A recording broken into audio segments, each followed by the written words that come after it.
Hi guys, we're gonna zoom through 3.8 here, and it's called fiscal policy. Okay, so there's this big analogy that econ teachers like to use, that the economy is like a car and the government is driving it.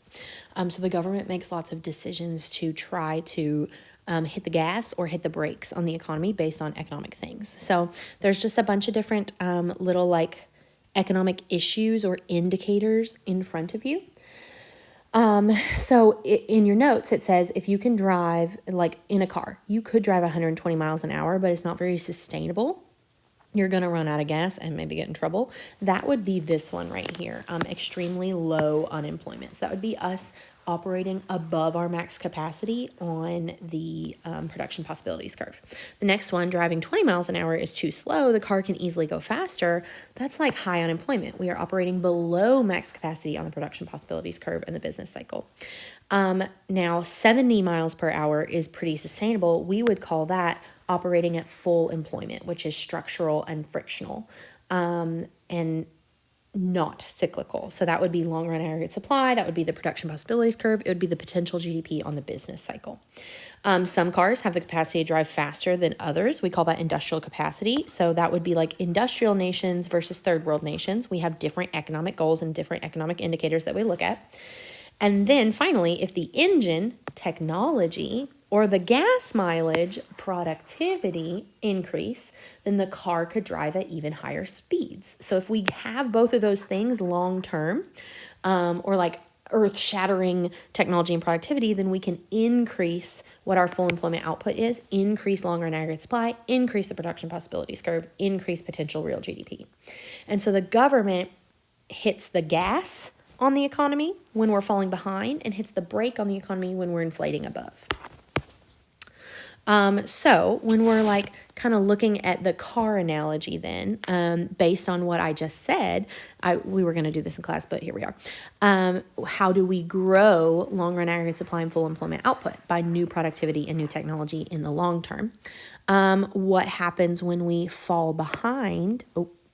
Fall behind down here. This would be a negative output gap. We need to hit the gas to get out of that. This would be like operating with too much unemployment. If we're operating with too much employment, a lower unemployment rate than the natural rate, then that would be here. And that would be, it's not sustainable. We're driving way too fast and we just can't keep that up. If we're driving like the perfect amount of gas, perfect amount on the acceleration, that would be like our full output, full employment output.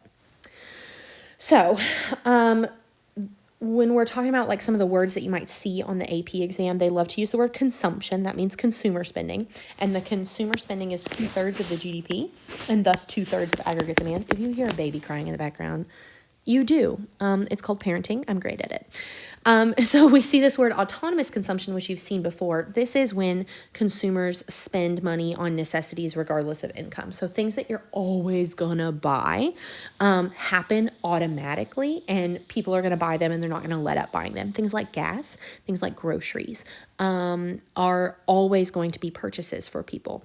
When the economy is not doing well, they will give up some things like vacations or going out to eat. Those things are not autonomous consumption. Autonomous consumption means it's going to happen like regardless, automatically.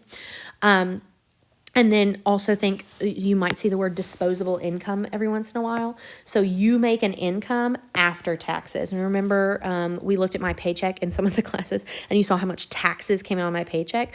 I was paid a certain amount and then like $1,000 of taxes and other stuff came out. And then what was left is my disposable income and I can dispose of it as I please. So if incomes are less than what we need to automatically spend on like gas and groceries, then there's a word called dis-saving or negative savings. But sometimes that just has to happen. So if incomes fall and people don't have money for autonomous consumption, the things that they have to have like gas, rent, and groceries, who steps in? Who helps out? And that is where fiscal policy comes in. And so fiscal policy is what we're learning today. Monetary policy is what we're going to learn Unit 4. So fiscal policy means the government, Congress, federal government, stabilizes the economy by hitting the gas, spending money, or hitting the brakes, spending less money. And then monetary policy is our nation's banking system run by the government kind of government-run Federal Reserve to stabilize the economy. It's way more complex. We're going to learn that next unit. So fiscal policy is what we're talking about today, and I'm going to call back to AP Gov. If you took AP Gov, then you learned about discretionary and non-discretionary spending, and it is exactly what it sounds like. So discretionary means like Congress creates a bill that purposefully is changing spending, which is government spending, like building infrastructure, new defense initiatives, we're building tanks and hiring soldiers, military stuff. That's G in government spending. Or taxes, cut taxes, raise taxes. Cutting taxes will raise aggregate demand. Raising taxes will lower aggregate demand. And so this is the government like making action. They see the problem, the economic indicator of unemployment or inflation, and they're like, ooh, let's do something to change it. And they purposefully do it through policy. Now, it takes time because like government is slow. We call that the bureaucracy. It takes time for Congress to act. It takes time for the funds to be doled out and then to be used.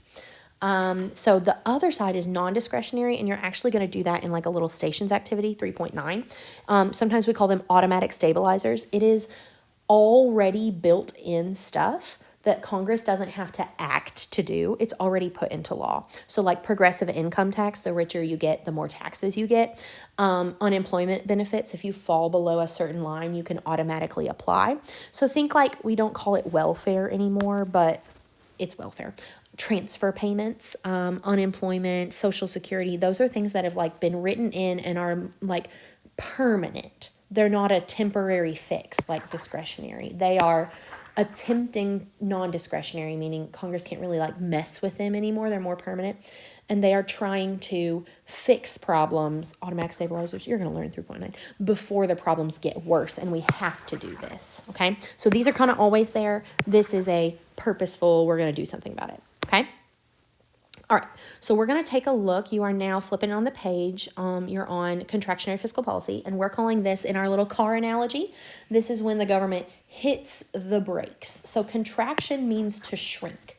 So they are trying to shrink an overrun economy. So as you can see here, I have put forth for you a positive output gap, sometimes called an inflationary gap, but usually they call it positive output gap. So the goal is to close the gap. We need long-run aggregate supply and AD and SRS to all meet up, but we can't just like move long-run aggregate supply. That's a no-no. We don't do that.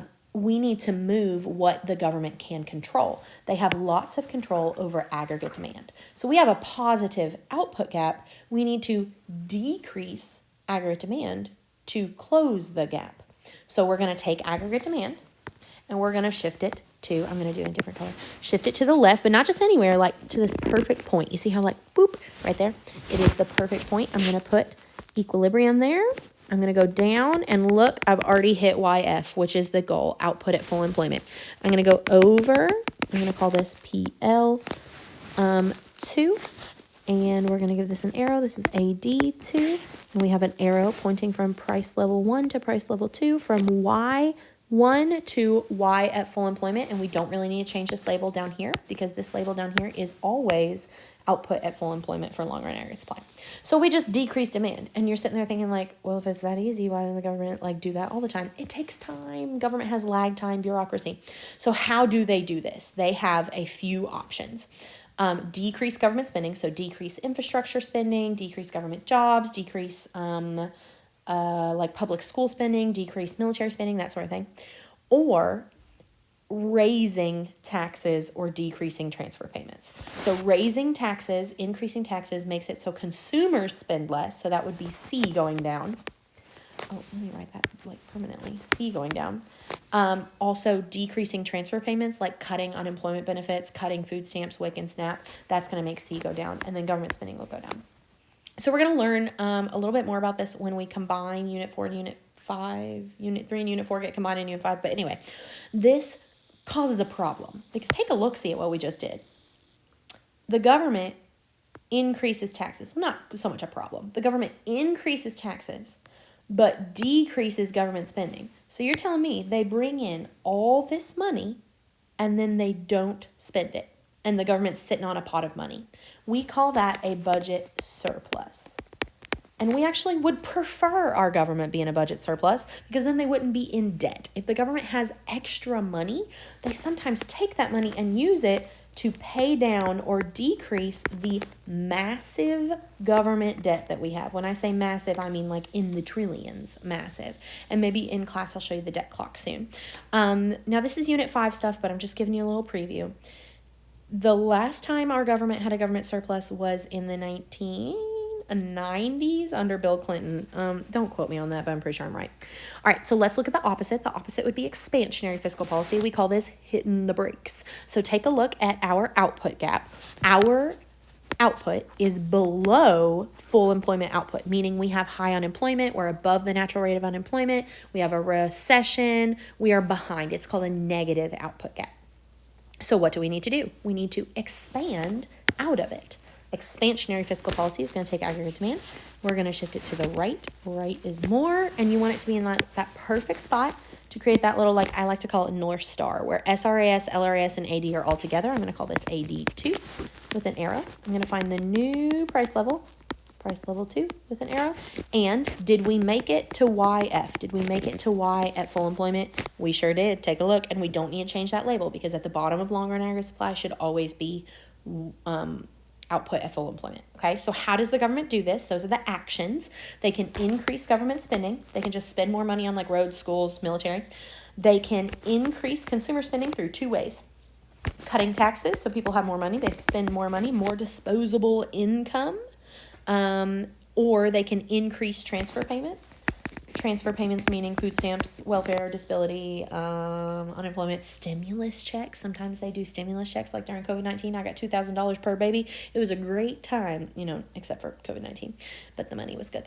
So sometimes the government just like doles out money. Well, we're going to go spend that money. And guess what happens after we spend it? The multiplier effect. Remember 1 over the MPS? Remember MPC over MPS? It all comes together. When the government doles out money or cuts back on doling out money, how much impact will it actually have? It depends on the tax and transfer multiplier, or the simple spending multiplier. So, new word I'm going to teach you real quick. This is a Unit 5 word, but we're looking towards the future. Look what the government just did. They increased government spending, but they cut taxes.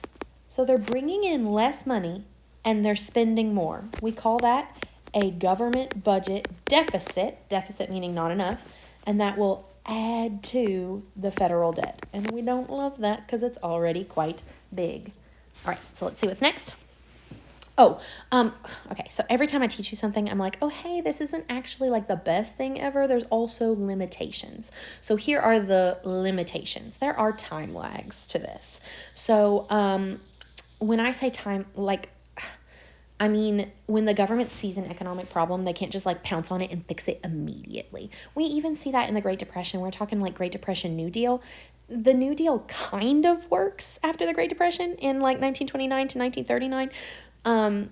It like puts a Band-Aid on a wound, but it doesn't actually super get fixed until World War II when we have like this massive military spending. So what I'm trying to tell you is, yes, the government can take action, but it's not perfect. So recognition, administrative, and operation, I mean, you can maybe see a multiple choice on this, but probably not. So recognition means like Congress has to study the economic indicators, and this is where the Bureau of Labor Statistics comes into play. And it's like one of my favorite things ever to read their reports because they are doing the silly formulas that we learned in Unit 2 all the time. And those silly formulas, they then pass on to Congress and say, hey, unemployment's kind of climbing, or, ooh, inflation. People are really complaining about that. And inflation is up more than 2%, and unemployment's not in our target NRU range. So they must gather data and then act on it. And that's where administrative law comes into play, because government can't get anything done. They can't work with each other. They can't work across the aisle. They fight all the time. So administrative lag, it takes Congress time to pass legislation, then they have to dole out the funds, and then sometimes the president gets in the way. That's called impounding. I mean, it gets crazy. So there's spending and planning to organize and then execute, which is then passed on to the executive branch to dole out the funds. And then, like, how long does it take to get into the hands of the people? Taxation does take less time. But remember that the spending multiplier works more than the taxation multiplier. The taxation multiplier is 1 less than the spending. So even if taxation is quicker, it's going to have less gains in policy. Okay. And that is the notes. Fantastic.